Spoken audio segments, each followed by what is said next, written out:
All right, guys, welcome to another Hall of Fame. We have Mithun, who's a good friend of mine, and he has a very interesting journey. He has had a phenomenal ascent from fresher life when I sort of met him very closely. So he's graduated from LNM. He's done his undergrad there in computer science. I think he was a pick of the lot student. And then he upskilled himself in the course for artificial intelligence and machine learning, and thereafter sort of secured his spot at Cogentix, followed that with Accenture, and then he's done his master's again in the analytics field. So without further ado, Mithun, thank you so much for coming here and accepting this request. Would love to know your journey, brief summary, in your own words, etc. The crescents and the troughs in this whole wonderful endeavor. Sure. First of all, Jay, thank you for having me back here. It's so pleasant to be talking to you after such a long time, and I do vividly remember the journey that we began together. So yeah, without further ado, so my, as you put it, my ascent to the top of the career. So yeah, my ascent, or basically my journey into data science began when I was 22. I was in the final year of my university and I was doing my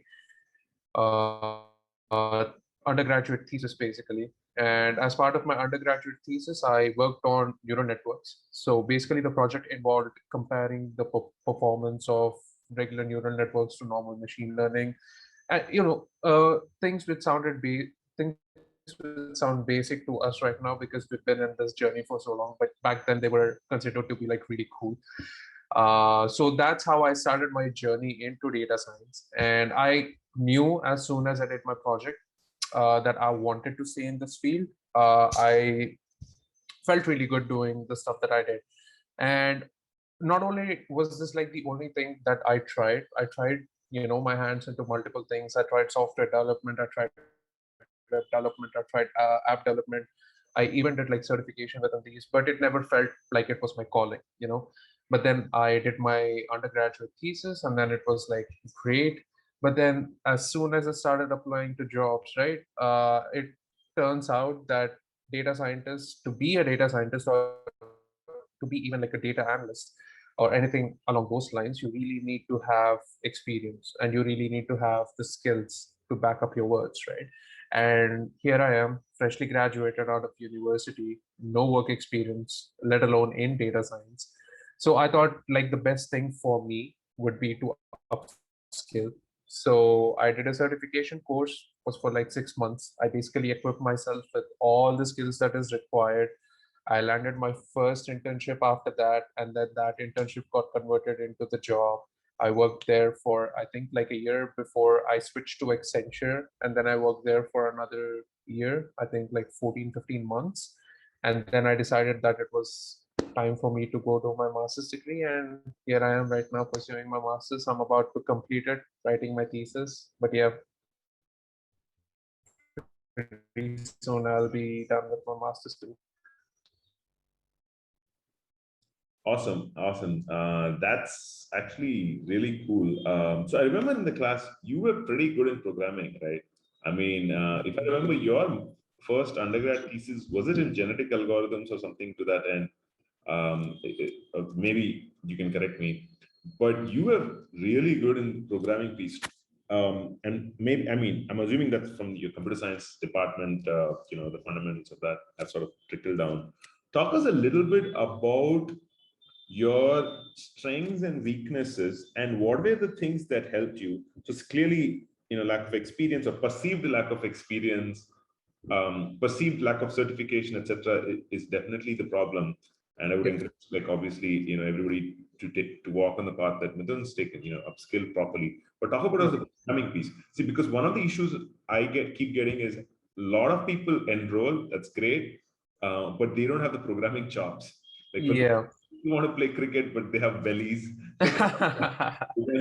No, seriously, like a lot of people want to play soccer or football, and then they don't have the basics. But I remember you were distinctly a really good programmer. Talk us about that. Yeah, sure, no problem. So yeah, programming is pretty helpful when it comes to data science, because ultimately it's all about writing code to get your end product, right? So even within data science, there's like a lot of things, or like a lot of different verticals that you can work on. Like some of them might end up, being working on a product. Most of them might end up, for consulting services where you just share your expertise and then you leave the programming or the coding to somebody else. But in order to be a good, what separates a data scientist from a great data scientist is their ability to code. There's no doubts about that. And of course, like my background in computer science pretty much helped me. I wouldn't say that I was pretty good at coding. I wouldn't say that, just whip me up a problem, I'll just write an open source package in no time. I wasn't like that. But that's what a computer science degree does. What it does is basically it helps you think in terms of code. It helps you break down problems into bits and pieces until you merge the whole thing into one comprehensive, whatever the end product is, right? So that's what computer science degree gave me. It gave me the ability to think, to solve problems in a way that computers understand.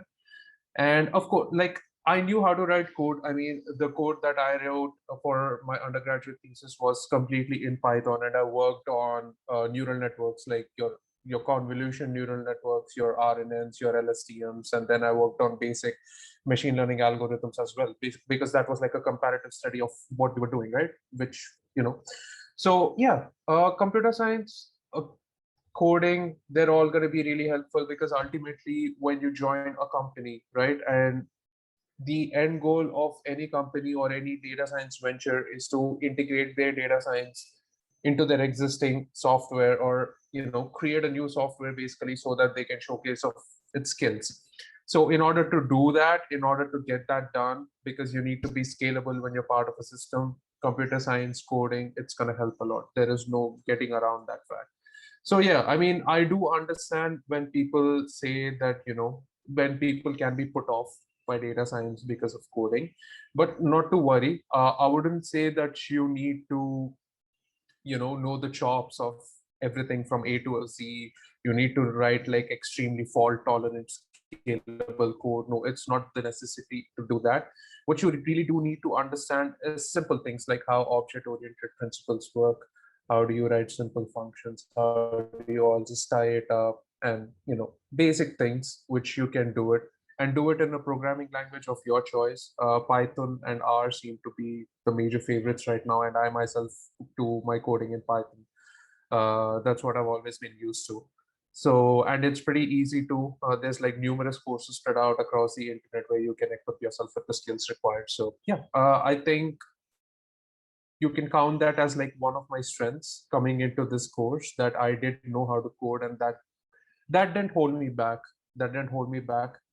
Uh, and yeah, I'm sorry, what was the question again? What was the rest of the question again? No, no, so which is a nice segue to the next question. So you said Oh. were sort of did you say you sat for the placements at LNM, which was towards the final year, and probably you didn't get opportunities that you liked, that aligned with your interest. Talk us about what happened. That's the first piece of the second question of this next question. And the other piece is, I also wanted to talk about the pre-course. Like, did you get this interest from third year, saying that, hey, you know what, these are the top technologies that are coming up, and I'm going to be focused on data science, like I'm assuming cybersecurity, blockchain, etc. Or you seem to have already been working with machine learning, etc. So I am going to do only machine learning and AI, and that's it, and that's my single pointed focus. So, and when did that sprout come in? From third year, first semester, when you understand pretty much that colleges, indelicately, they're pretty much obsolete, right? They don't provide you all the skills. That's true. Yeah. So Unfortunate. yeah, unfortunate, and we definitely need a surgical strike the entire college education system. But talk us about the pre-course mindset. Sure. When was the trigger, and how did that shape up placements, etc.? What was your mindset like? Sure. I'll just start off with the first part of the question. We'll talk about the placements in my college, my university. So, no, I actually didn't sit for any of the company placements. I think there came like about 35 or 40 companies, and most of them were basically offering jobs in web development or application development, or regular software engineering, which revolves around web development or application development. And none of them actually had any profiles related to data science, data analyst, or even like something like business analyst. So I didn't see the point in trying to convince myself to sit for these placements just for the sake of sitting for the placements, because the mindset of our mindset, specifically Indians, the way we think about college is like, if we paid for the whole course, we should sit for the placements as well, because it's part of the course as well.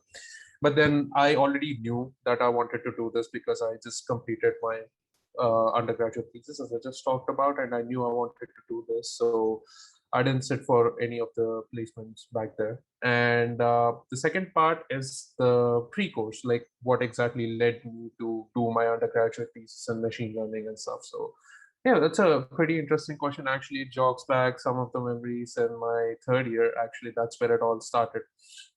So coming into third year of our university, we had to elect a lot of optional courses, to complete our credits. And the one great thing about our university is the optional courses that they gave us were pretty unorthodox, so to speak. And some of the courses that I picked up were basically my precludes to my undergraduate thesis. And I picked up courses like genetic algorithms, cryptography using machine learning, or like trying to break trying to break cryptography, include with like machine learning and stuff. And there's like other courses which were basically a mix of these two subjects, basically statistics, introduction to statistics, and I had like something in economics across the world. So basically these were like the courses which shaped up my mind to think quantitatively, like think in the way that numbers do. And when the opportunity came along for my undergraduate project, I chose my machine learning and like the deep learning there is. And yeah, so that was where it actually all began. It was those optional courses that were offered by my university which me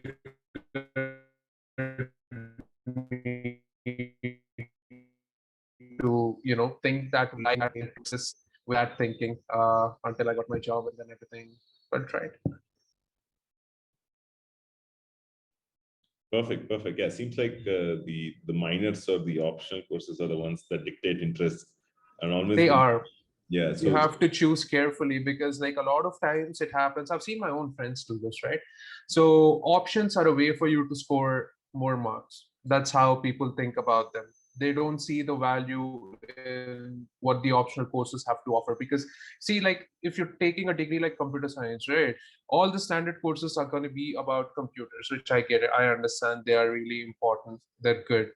But then you also have to understand how these are going to tie up with the world outside, because the world outside most often doesn't just work on computers, doesn't just be like, oh, operating systems, okay, let's just do that.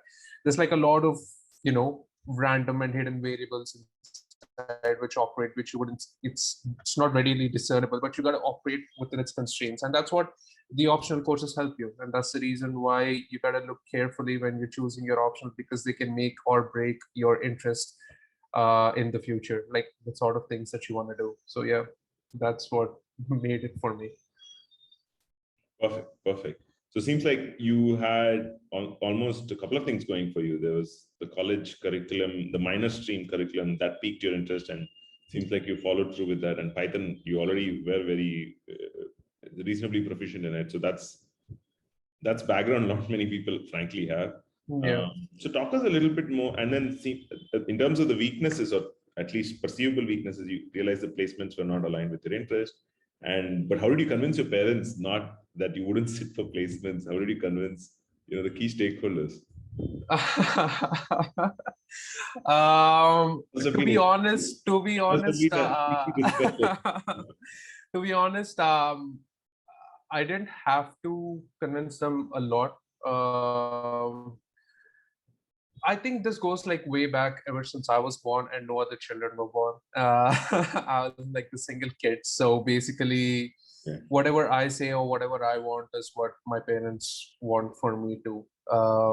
They don't generally tend to force me to do stuff which I don't want to. And that's basically what happened with the placements too. I told them, like I explained to them that this is what I did, this is what I'm interested in, and this is what I would like to pursue. And a funny thing is, like, the certification course that I did right after I graduated, that was actually shortlisted by my mom. She was the one who searched it for me. Okay. She was the one who showed it to me. And then I was like, oh, this is like a good option. And that's when I did it. So, I mean, my parents have been incredibly supportive of my journey. There's never been a time or there's never been a place when, they wanted me to do something that I wasn't already doing. So, yeah. Awesome. Awesome. Yeah.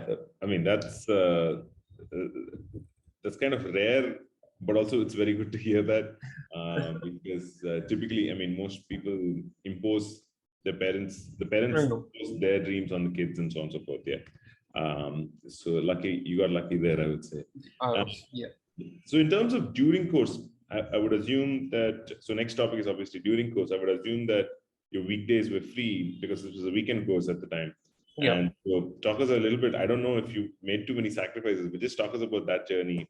What is your mindset? Because when you want to bring the A game in, right? Like, when you're Bryant or when you're Sachin Tendulkar or Virat Kohli on the pitch, you want to do your best, right? So talk us about your habits. I'm sure you're not, bad habits would be like going to parties, etc. But you really can't show up with the full energy. Talk us about your soul, etc. What was that frame? Because I remember you did pretty well in class. Yeah. Yeah. So like during the course, yes, of course. I mean, for me, the life was nowhere near as stressful as for somebody who was already doing the job during the weekdays and then attending the course on the weekends, because my sole focus was on studying. So for me, I wouldn't say like I gave up too much, like except like for weekends, of course, and like meeting my friends for 6 months. I didn't actually get to hang out with any of them for 6 months because like weekdays they had their jobs and I was studying for my course on the weekends every day. So yeah, in terms of sacrifices, except for like not meeting people, I was never like the type to party. It wasn't in my interest because I just didn't like to do that. So yeah, but then also that's been a blessing because during the weekdays I used to prepare for the weekends. So I had 5 days of weekdays where I could just practice, experiment, and do whatever I can, try and implement any sort of new idea that I came across. Try new algorithms, try new ways of implementing new algorithms, try new variations of new algorithms. It was all about experimenting. Like I spent about 5 to 6 hours, I think, every day on my weekdays, just experimenting on algorithms and stuff. So by the time I did come back to class on the weekends, I was able to follow pretty well what was going on. And the second thing was I was able to discuss my output and try to get more feedback from our professors and our lecturers and basically the people teaching us. So that was for me a pretty invaluable process the way I work. It was like you just mentioned the example of Sachin Tendulkar and Virat Kohli. I mean, they don't just practice before the matches; they practice every day. Yeah. I mean, it doesn't really matter if it's the weekday or the weekend or if somebody else's birthday parties. Yeah. You just need to attend. It doesn't really matter. You just got to do what you got to do, right? So that's basically my thought process approaching this problem. And of course it also helps that my back was against the wall. I see my friends getting their jobs, spending their own money, and here I am stuck at my house still spending on parents' money. And it's a psychological block, and that basically motivated me to work much more harder than I already was. So yeah, I mean, that was like a really great character building exercise more than anything, to be honest. And it pretty much helps me even today. Yeah, and at the time you don't really know. Like it seems like your friends are all making money, etc. But are they Yeah. really happy? No. Is there probably in some Oracle DBA or whatever like Yeah. testing? So, but it gets to you that because when you don't have cash, you're a lot more vulnerable, and It you is. Yeah. social proof sort of gets to you, and yeah. But I remember you were also doing a lot of other stuff, like trying to build at the time like your own GPUs or graphic cards and programming. So I mean that's important because when you're actually Yes. addicted to something, and like deep learning or machine learning, you're constantly trying to like push and push and push all the way from software like genetic algorithms to CUDA cards or whatever it is. Of course, I think now most of it has just become on cloud. Yeah. You kind of pick the obsession, right? How to be Yeah. obsessed. Yeah. Yeah, that's actually a pretty important thing, because if you're doing a thing that you like, the obsession just comes naturally to you. Like you don't have to force yourself to, wake up in the morning and then get on your laptop and do the work. It's basically the last thing you think about before you sleep, and it's the first thing on your mind when you wake up. And that's basically what was with me. And like the example that you mentioned, yes, I was actually trying to build computers for, Yeah. my workplace in my home, so that I can build a system just for like deep learning and stuff. I bought like enough fancy things to run any game, but I never played any games there. It was always been about work. But yeah, I mean, that's how it should be, and that's how it was. Yeah. So. No, meaning also just on that point, digressing a little more, I've seen that people who, so for instance, obsession, not many people know how to get obsessed. As in, people who play video games, like I used to play a lot, and I would stay up to like, late night, 2, 3 a.m.s.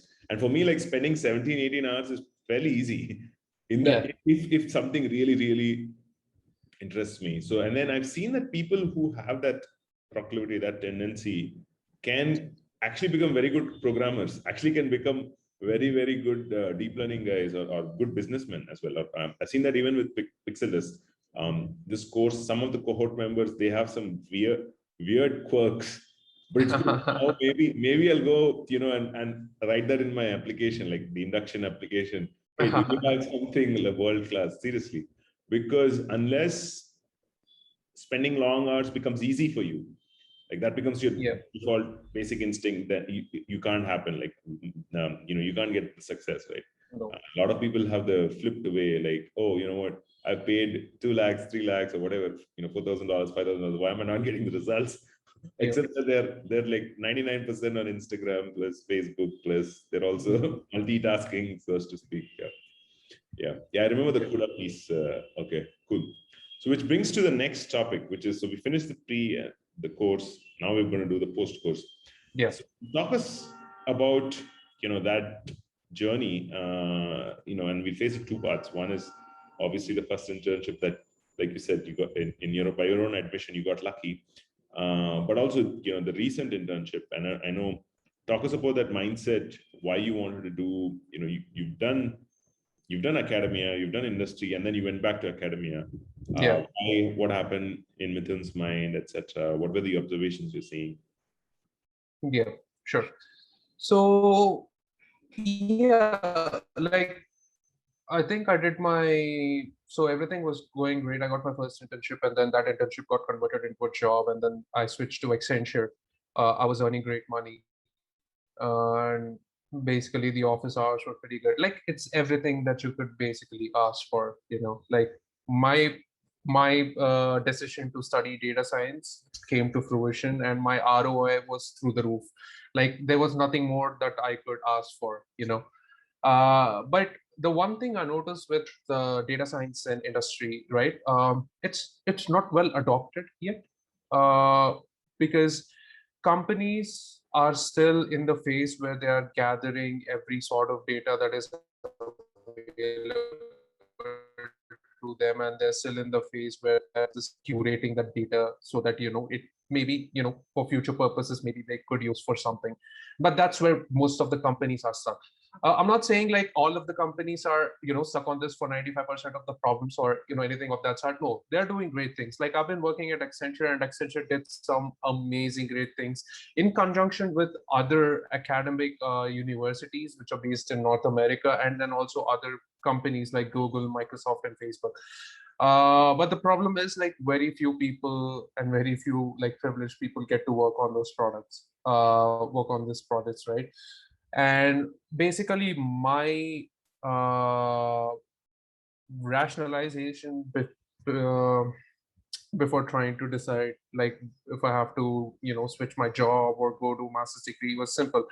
I wanted to go to Europe. I mean, it's always been my dream. Like I always wanted to go there. It's basically, I mean, that's gonna have to be like another separate video call if I have to explain to you my obsession with Europe. But basically, I just wanted to go there. I just want to try my hand there. And I know like Europe is a hotbed for research in AI and machine learning.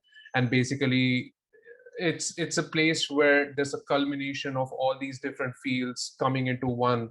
And I just wanted to experience that for myself. And back then I thought the easiest way to get that experience was to first pursue your master's degree, because as much as as much as I studied until that point, there was still a lot of things which I needed to get strong in. I mean, people underestimate the importance of science when it comes to data science. Is as important as your knowledge in your statistics and your mathematics, because these are like your guiding principles. And so I thought like doing my master's degree would cover me from the theoretical aspect of data science. And then I already have some experience, like I think until that point I had like 2 years of experience, and I thought combine this with my industrial experience, and then I can be ready to start my journey in Europe. And that's how basically that was basically my thought process when I decided to go back to academia, because it's all about self improvement. A lot of people, when they think I don't want to go back and do my master's degree, which is completely understandable because it's 2 years full time of your life studying again. And we as students from India, we have more often than not horror stories when it comes to studying. It's just the way the education system is, and I completely understand. And but for me, I thought I was in a place where I could do it. I was relatively young. I was 24 when I started doing my master's degree, with the aim of finishing it by the time I was 26. So I thought with skills for life, I don't need to basically do another course again, unless it's like an MBA or something like that. And since and after that, it's only going to be about upskilling about small things, like how to work on cloud, or like if you want to learn another programming language, you don't really need like an academic degree to do those things. But yeah, so that was like basically my thought process for doing my master's degree. And then right now I'm doing my internship. It's in a company based out of Netherlands, Amsterdam. And basically we are working towards how do I say this? I think the simplest way to put it is that we want to do recruiting better than LinkedIn does.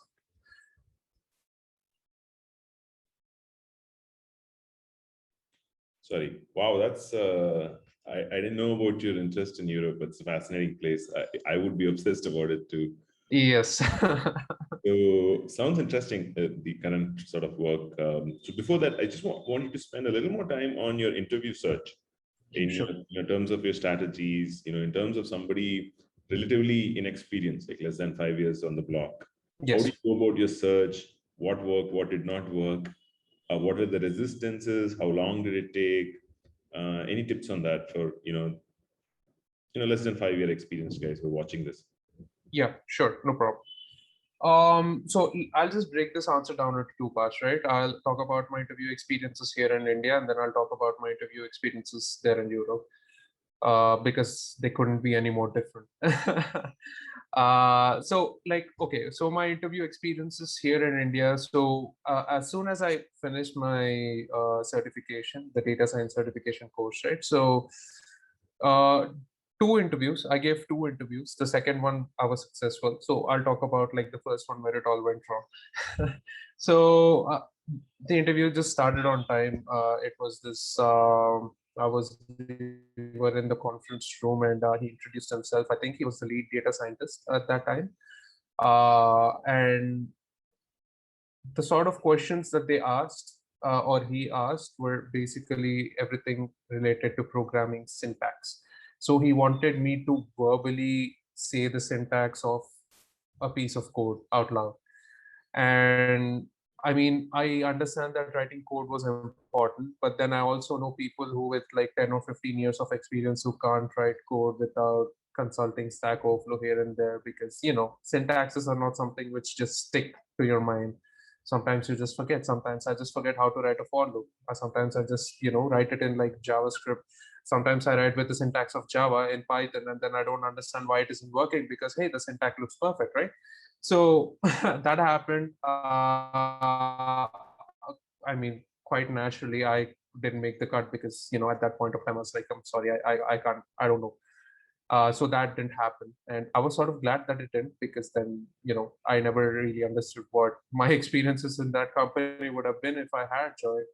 And then this company, Cogentix, where I interviewed for the second time, the interviewer was pretty much logical because he had background in like data science himself, and the way his approach was totally problem solving. He mentioned a problem, and then he listened intently to the sort of the way I approach the problem and the technologies or tools I would use to solve that problem, not exactly the way I would do it. So that was like a really interesting experience for me, and needless to say, and to be modest, I think I impressed him, and then that's how I got the internship. And then soon after the 6 months internship, they had like another interview. It's sort of like a formality, to be honest, because it was internal. And then they offered me a full-time job, and I accepted it. And that was basically my and then Accenture. So the funny thing about Accenture is that the Accenture, I didn't explicitly interview for Accenture.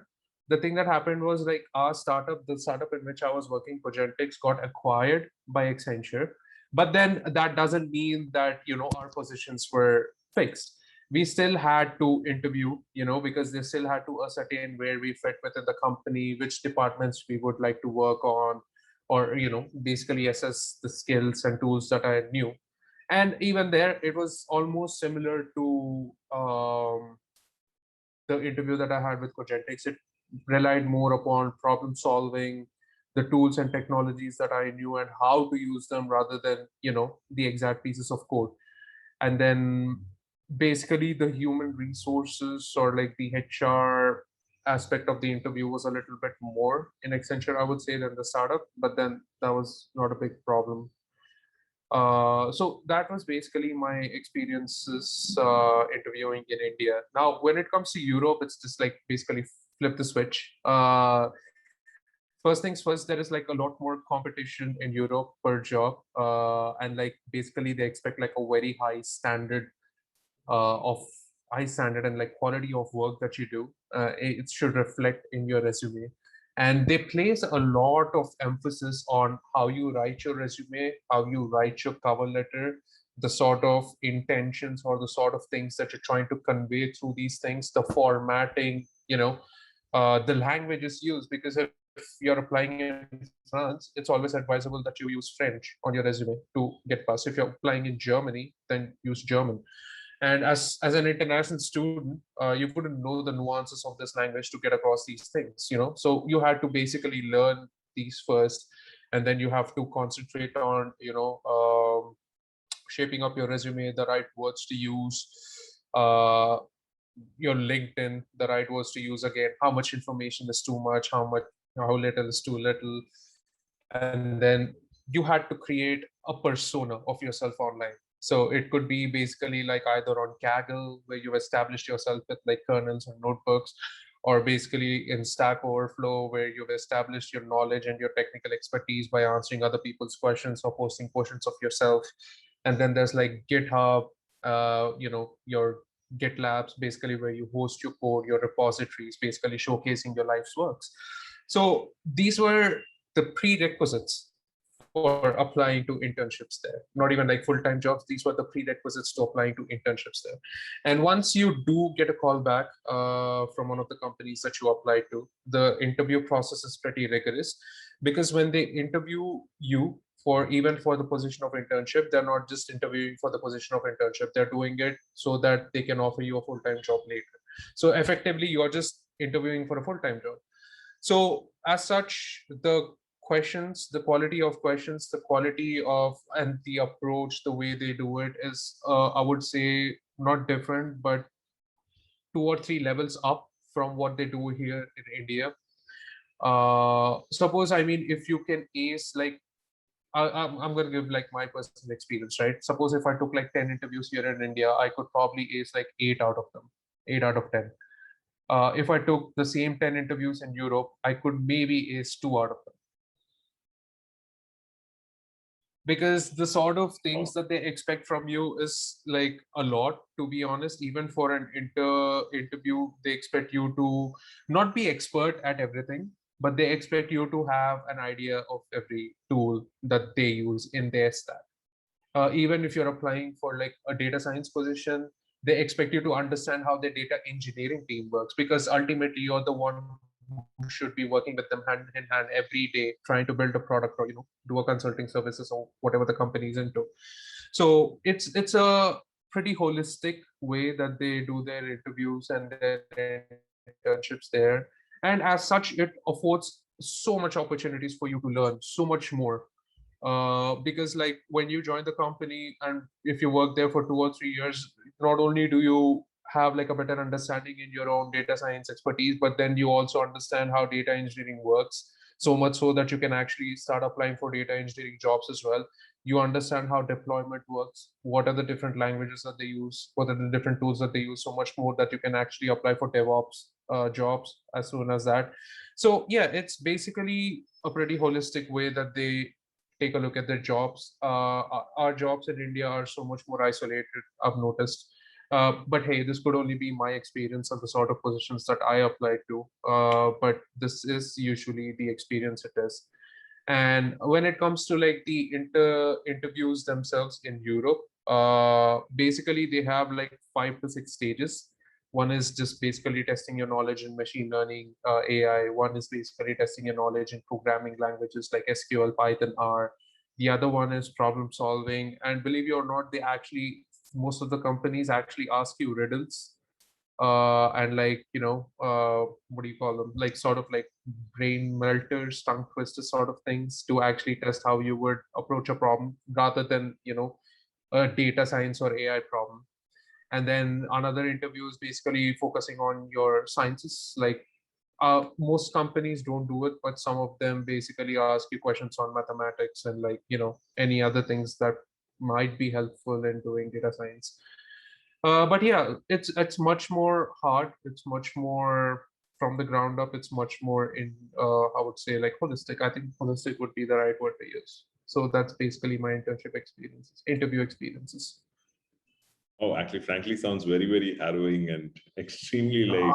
I'm telling you, like, I am working in this internship, right? Oh, if it's okay, can I share like the way I got into this internship, right? So, I think before I got this internship, I applied for like 350 companies, and I got like a call back from less than 5-6% of the companies. And then out of them, I went to the final rounds of maybe 20-30% of them. So out of like 350 companies that I applied to, I think I went to the final rounds of maybe like 9 to 12 companies.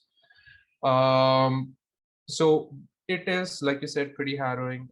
Sometimes it can be downright depressing because you just don't know what else you could do to basically get past that final step, and it just gets hard. Sometimes it does get hard, and that's when basically my computer science technicality or my mindset kicks in. It's basically like a very big solved problem that you just need to solve by breaking it down into little pieces.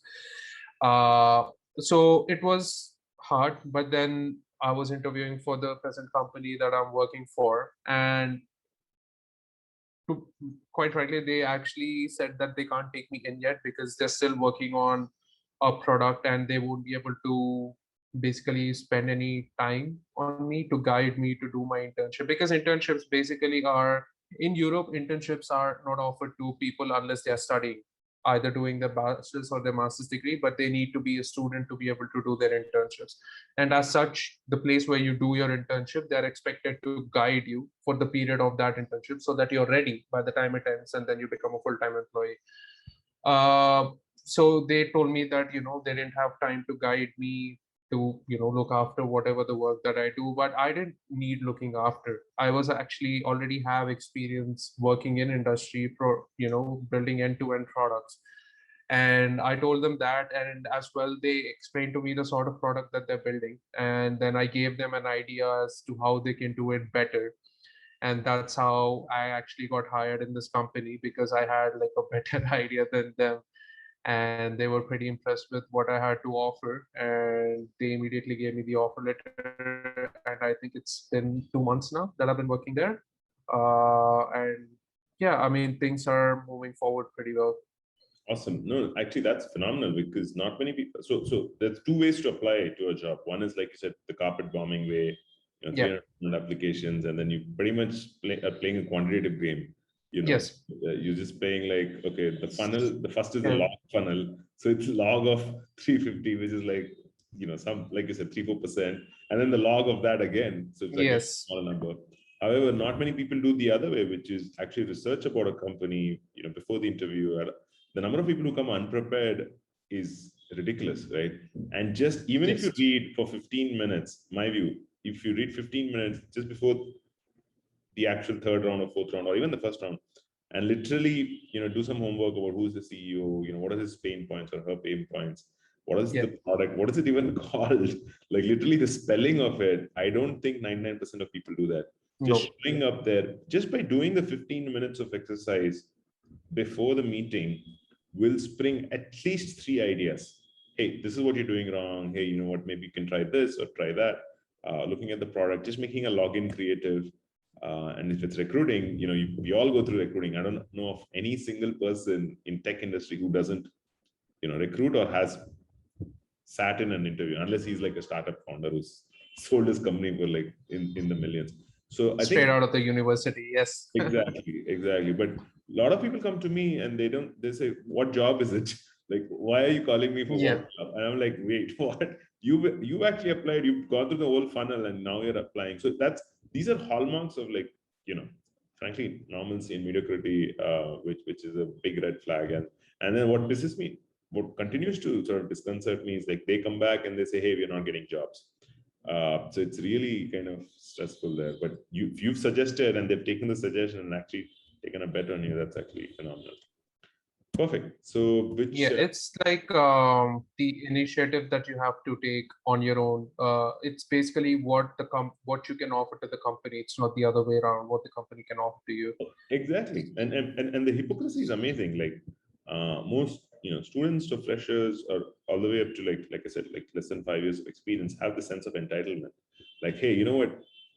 I've paid for college for being ignorant and in some way subconsciously incompetent, but you have to pay me to alleviate from that space of not being skilled to come here, right?